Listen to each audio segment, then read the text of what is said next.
Hey everybody, Steve here. We're doing another vintage video segment, and this one is about Ludwig. And if we talked about Ludwig from the beginning, we'd be here for hours, and we can't do that. So we're going to take a little snippet here. We're going to talk about Ludwig from the 50s into the 70s.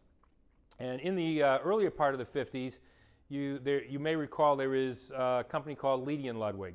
And that was when the Ludwig Company and the Leedy Company were both owned by C.G. Kahn, a musical instrument manufacturer. Various and sundry issues took place. Ludwig sold his business and his name basically to the C.G. Kahn Company. But during the 50s, most of the Leedy and Ludwig stuff, it's more Leedy than it is Ludwig, so we're not going to talk about that. What we're going to talk about starting in the 50s was that actually William F. Ludwig went into business on his own. He couldn't use his own name, but he used his initials. So the WFL drums are the drums that were very popular in the 50s and made by William F. Ludwig under the name WFL. And those are great drums.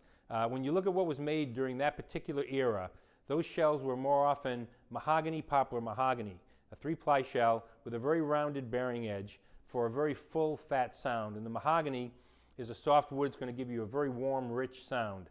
So the drums coming out of that era that were most collectible today are the drums that are like 9x13, 16x16, 14x22s or 24s, 5.5 or 6.5 inch snares, very deep, full sound, very rich, very warm. Wonderful, wonderful drums, great drums. Ludwig bought his name back from C.G. Kahn in the late 50s and then started operating the business under the Ludwig name again right around 1960. And in and right around that time is when they switched the shells as well. The shells went to a maple, poplar, maple configuration, but still with that nice rounded bearing edge. So the maple is a little bit brighter, but still a warm, fat sound. And these are kits that we place on a regular basis, those 50s era kits, but especially those 60s era kits with that maple, poplar, maple 3-ply shell, rounded bearing edge, and of course reinforcement rings. They're wonderful drums. And those are the drums that were at the forefront of rock and roll music. Big, fat, full sound. Think about, John Bonham, people that played those drums, Mitch Mitchell with Hendrix. When you think about rock guys, there's a tremendous, tremendous amount of respect for the instruments made during that period of time. The quality was great, and the sound was terrific. So that's the core shell that Ludwig used through that particular point in time.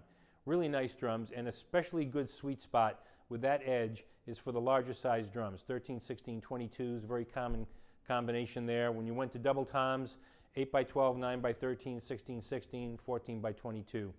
These days in the vintage market, we got a 13, 16, 22 that's really, really clean. Those things move fast. They move fast because collectors love them, players love them, recording studios love them. They're wonderful drums and they sound fantastic.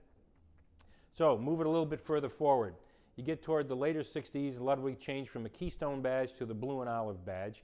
And getting into the 70s, they went from a 3-ply shell to a 6-ply shell. And in this case, they changed the shell dramatically.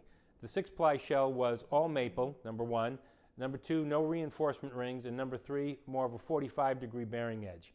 So that's very different from the earlier shell, which was 3-ply maple, poplar, maple, with a rounded edge with reinforcement rings.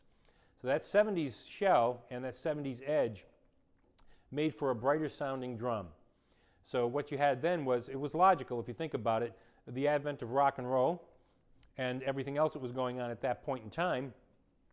What you had was a need for a brighter sound, a more powerful sound, and a sound that projected more, and that's what that all maple shell with a 45-degree edge would do for you. So if you really think about it, the shell that was in existence in the 60s, that 3-ply shell, maple, poplar, maple, reinforcement rings, baseball bat edge. Today, if you fast forward to right now, Ludwig makes a legacy shell, and their legacy shell is essentially an exact replica of the 60s era 3-ply shell. Flip it forward again, the 70s shell, which was the 6-ply maple with a 45-degree edge.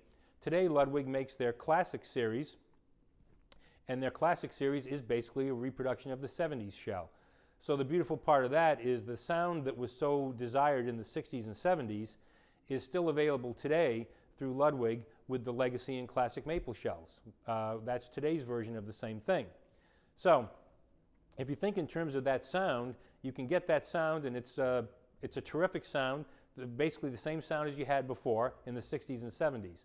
From a collector's standpoint, there's some wonderful drums out there from the 50s through the 60s into the 70s that you can buy, still reasonably priced, although the most pristine kits and the rarest finishes are going to cost a lot more money.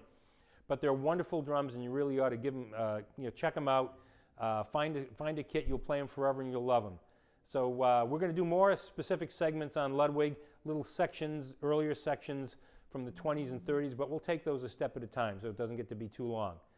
So we hope you enjoy this, and you can check everything out on our website at maxwelldrums.com, and stay tuned for the next version of Vintage Videos will be coming soon. Thanks.